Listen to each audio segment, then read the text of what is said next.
Hey friends, welcome back to Michelle's Scrapbooking Thoughts. This is Michelle, and this is the project we're going to be focusing on today. I've been making these really cute Halloween rosettes.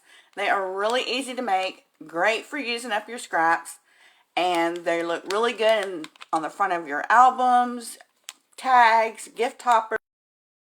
On the back and use them as magnets, banners. You could put like three or more of these together with ribbon, hang them on the wall, put them on your wreaths, craft fairs, rainy day activities for the kids. I mean, all kinds of stuff that you can do with them. And they're great for using up those scrap pieces of paper. If you're interested in any of these, I do have these on sale in my Etsy shop, and I will put a link below if you're interested. They come 3 in a pack, and you can choose which ones you want. So these are the 3 that I have, and then I've got one more that I had enough paper left over so I can show you the video today. So this is the Spooky Halloween Haunting Series number 3. You're going to need 2 pieces of paper that are 1 1/4 by 12. You're going to need a scoring board and a scoring tool.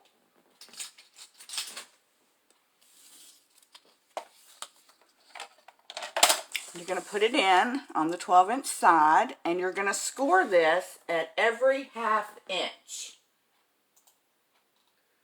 So definitely want to make sure that you're scoring evenly.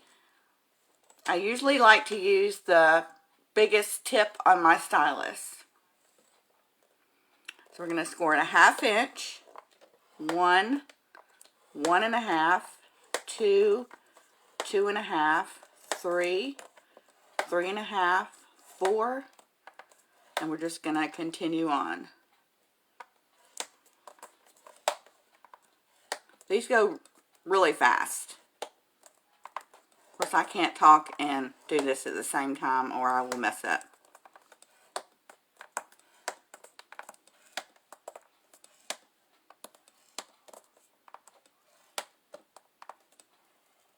Okay, so I've got all of these scored, and I went ahead and did one already. So we're going to put this aside.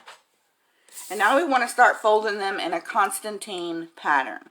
And what I mean by that, we're going to take the first one and we're going to start with folding it down. And we're just going to score on these score lines. Just doing the pattern. Up and down, up. Mountain Valley, basically, is what you're doing in a Constantine fold.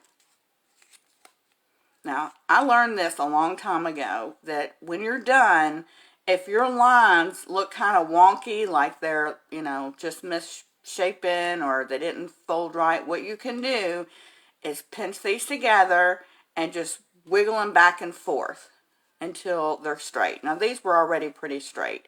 And then I like to mash them down, and it just gives it a really good crease. Same thing on the other side. These don't look or appear to be too wonky.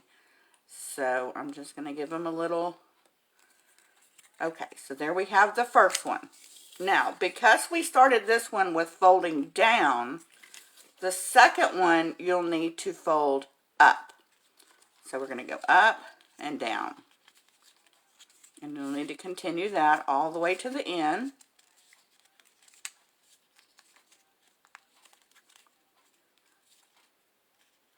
You could use your bone folder on all of these, but it's really not necessary. You're also going to need a glue gun, and I've got mine. Now this one looks wonky.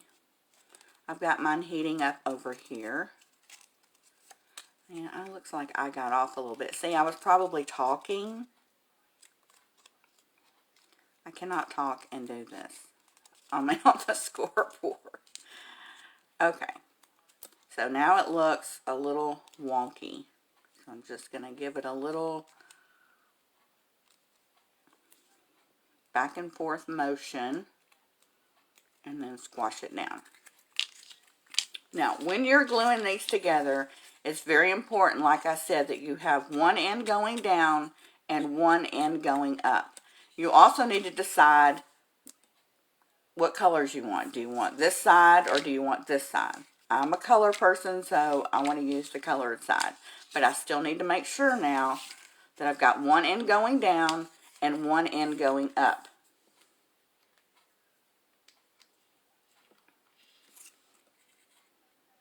So I'm just going to put some glue down here on the end.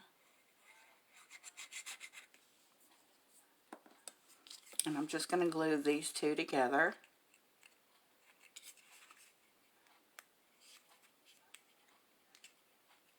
I'm just going to hold that just for a minute so the glue can attach.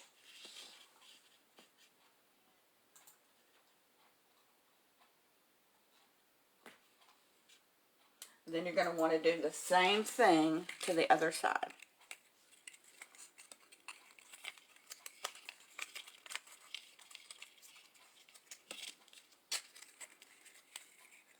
So we've got one going up and one going down.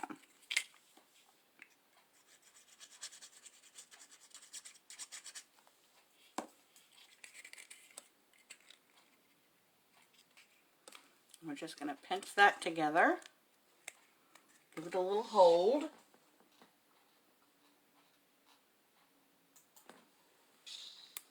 Now, we're going to take it and we're going to just fold it inside down like that so it's flat. And then we're going to pinch it together.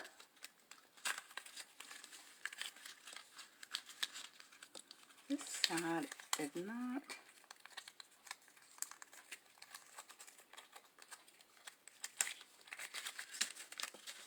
Okay, so we just want to pinch it together really tight. I'm going to bring in my glue gun. And I've got a non-stick mat.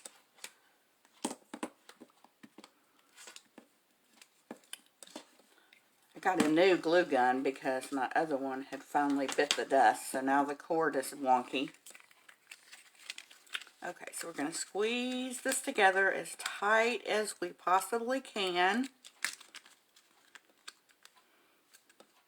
And we just want to get that glue down in there first. We want to get the glue down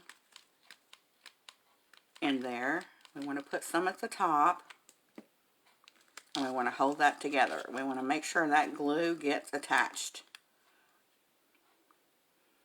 And we just want to hold it down for a few minutes and let that glue adhere to that paper. You might have to add a little more.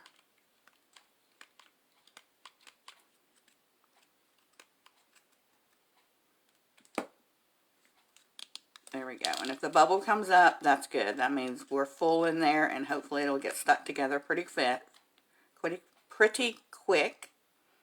Goodness. We can always take that off.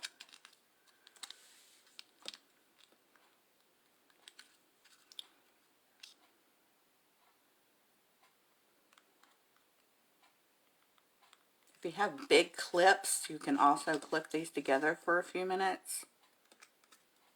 My glue may not have been as hot as it needed to be. It's hot, but not as hot as it usually is.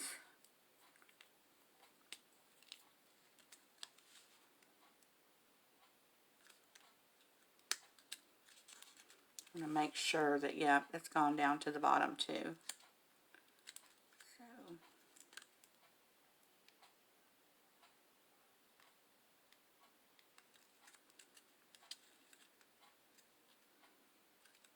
Alright, so while this is drying over here, what I did was I took one of the stickers from the collection that I had left over and I just matted it onto a piece of black cardstock, and I'm just going to fussy cut around her because she's going to be my topper.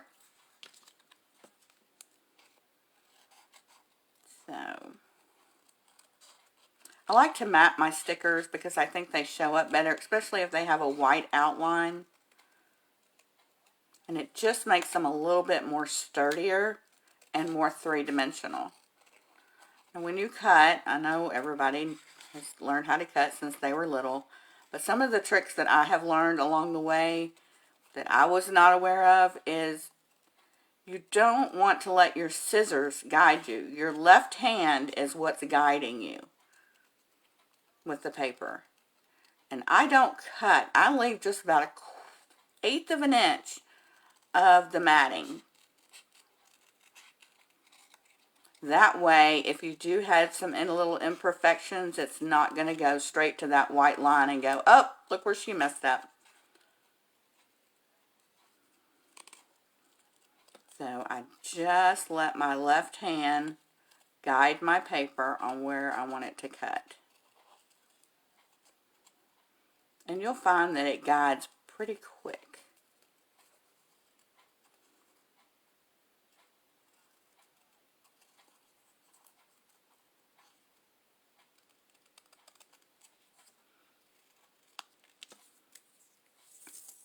Now you could go up and cut in here, but I'm going to leave it. I think it looks just as neat. Now, you can either hot glue these on or use some pop dots. And that's what I did, is use some pop dots with mine.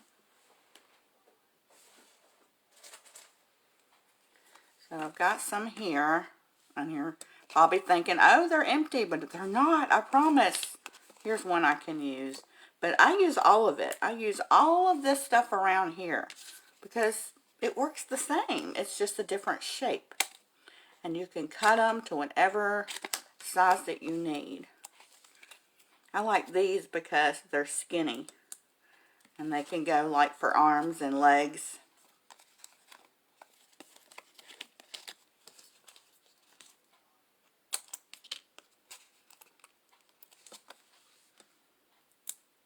Whoops.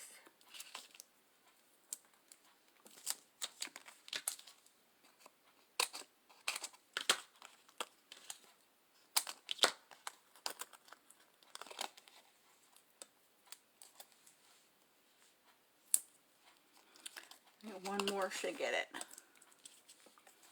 Okay, so we're just going to squash these down, making sure they're adhered.